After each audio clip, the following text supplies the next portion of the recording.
Hey, welcome back. It's been a while since a video. It's winter time, kind of taking the season off, but I thought, maybe I'll take you around and show you what a typical day is out here at the food forest in the wintertime. So one thing we do all winter long is keep making kombucha, so we're gonna make another batch of that.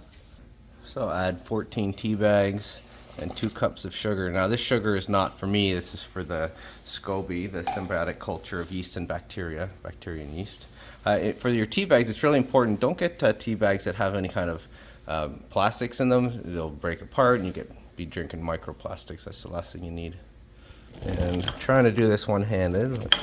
We're going to do a second ferment, so we're taking some of our fruit from the food forest that is frozen, and we're going to do a second ferment with this. Now, depending on the sweetness of the fruit, I'll add a little bit more sugar because it needs a certain amount of sugar in order to actually have the actual second ferment go and create the fizz that I need for the taste. Again, not a lot, if any, of the sugar will be left over when we're actually drinking it. This is going to be consumed by the microbiology inside the kombucha.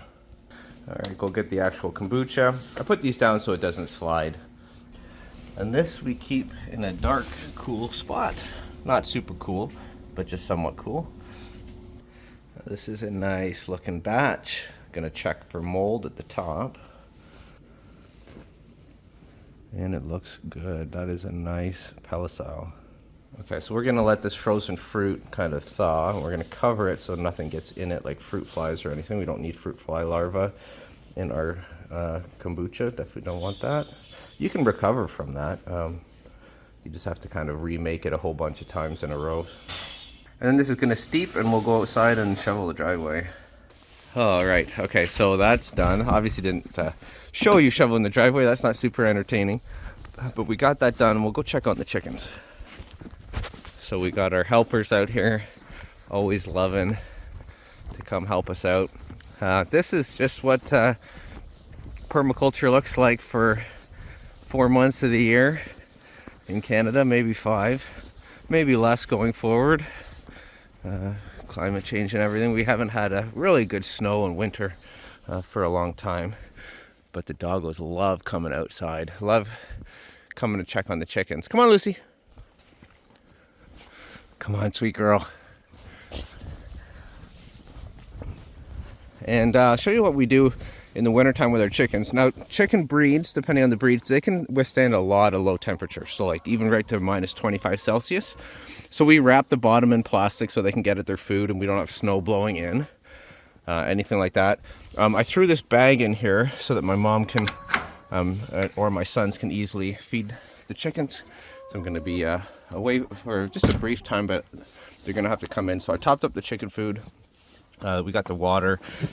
Usually just rinse the water out because they're filthy animals and they like to make messes. This is a heated water, so it stops it from freezing.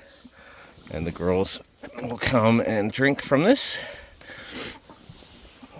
And it's funny, as soon as they hear me, they all come out, see what's going on. I usually am the source of treats for them. So maybe we'll go ahead and do that. We'll show you the inside of their coop. I've got a shovel here.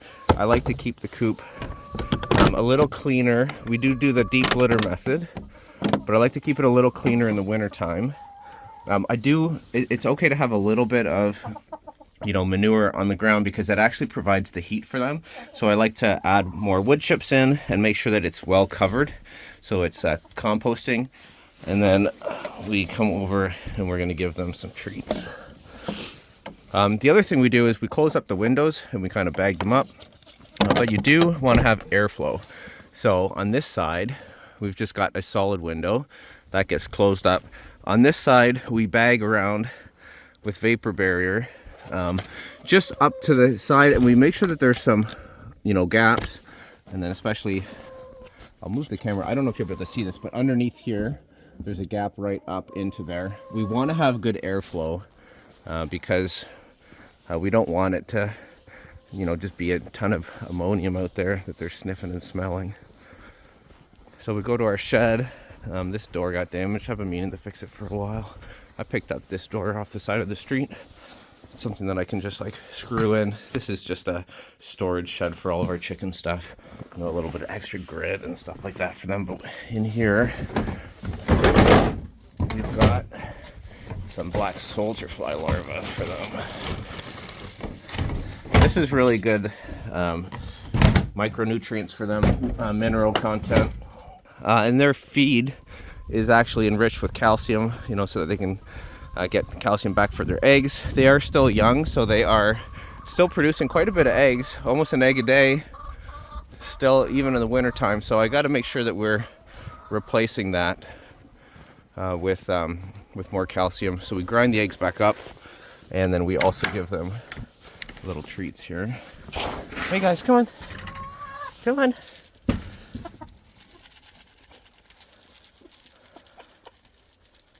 So we're at 4 chickens. We're gonna add a few every little while, maybe like 2 a year.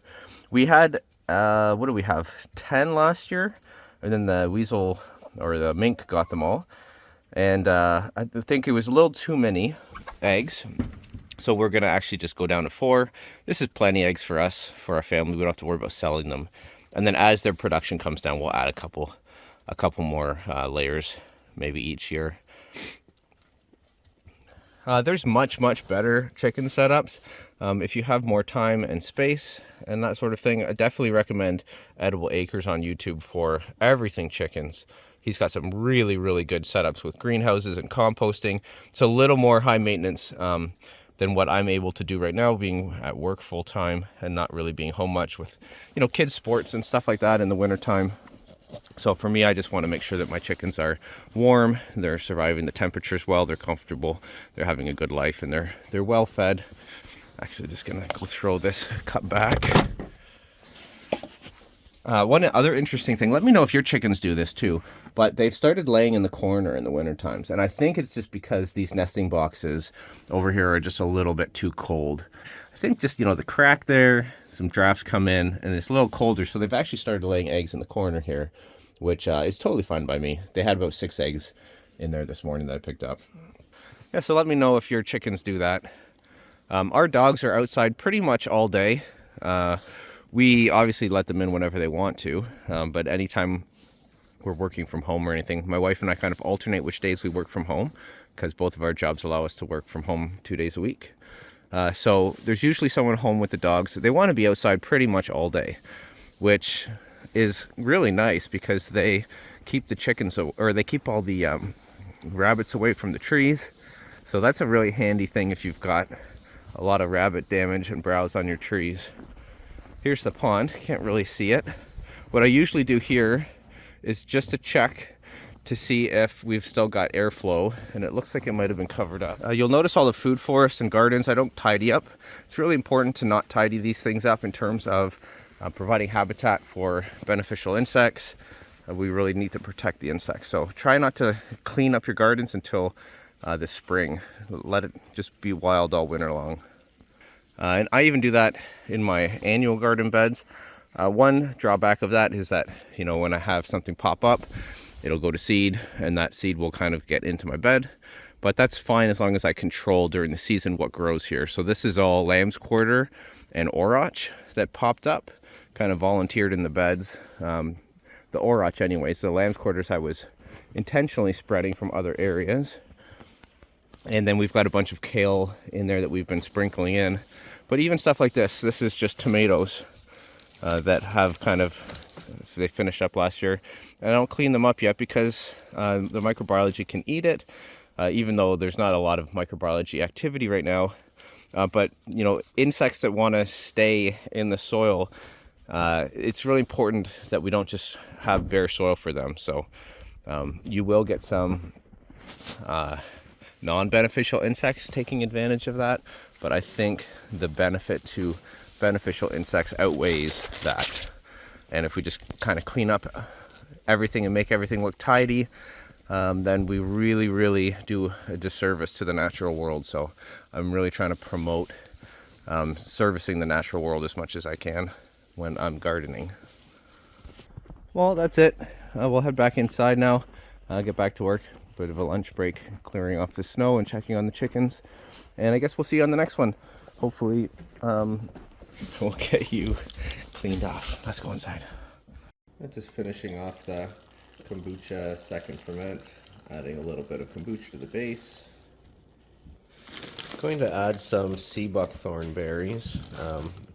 World's healthiest berry, one of my favorite plants, and super high in vitamin C, which is obviously really good right now with everything that's going around out there with cold and flu and COVID and everything.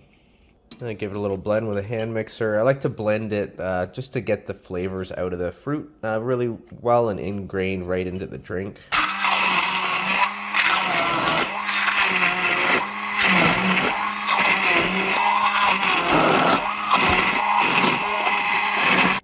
And then I just put it all in there. I don't strain it or anything like that.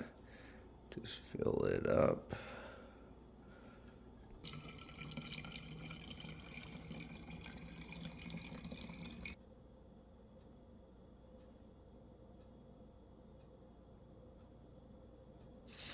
I just fill up the rest of the thing with some cold water, took out the tea bags, and this is the next brew.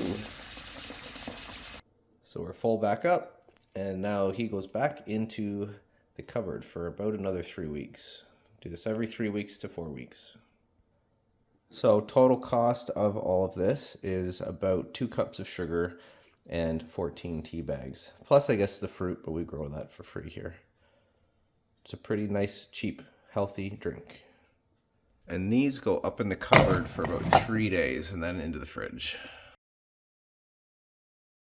And then I've also just been kind of decompressing from, the U.S. politics, climate change stuff, and really kind of just focusing on taking a break from all that during the off season. So my wife and I have really been focused on pickleball lately. So I don't know, I'll just throw some clips here of us playing. I think it's a great sport for building bonds in a community. Permaculture is so much about that social contract and building those community bonds. And one thing I've really noticed about pickleball is that it's becoming so popular now with, such a wide range of people that you go down to your local rec play and you meet people. And, within a very short time of about a year or two playing pickleball now, I've really met almost everyone in my town, it feels like. I see them all throughout, grocery stores and shopping, and you'll run into them, in unexpected places. And it's been really, really nice to get to know people that I wouldn't have normally met. And then also, the physical activity, especially when you kind of take it on a more competitive level, like my wife and I have been doing, and drilling, playing as much as we can, almost every day, sometimes for 3, even upwards of like 6 hours a day. It's really hard to keep any weight on, to be honest. I'm eating like a little piggy and trying to keep my weight on because it's just burning everything off my body being that active. And what a great way to spend a winter downtime than a competitive sport, getting that competition out of me, really working on keeping my athleticism from when I was in my 20s and kind of competing at sports and really trying to push myself as far as possible in training and drilling sessions and then competition and tournaments and stuff like that. So that's been really fun. I've been doing that a lot, meeting a ton of people around the community, and it's been really, really enjoyable.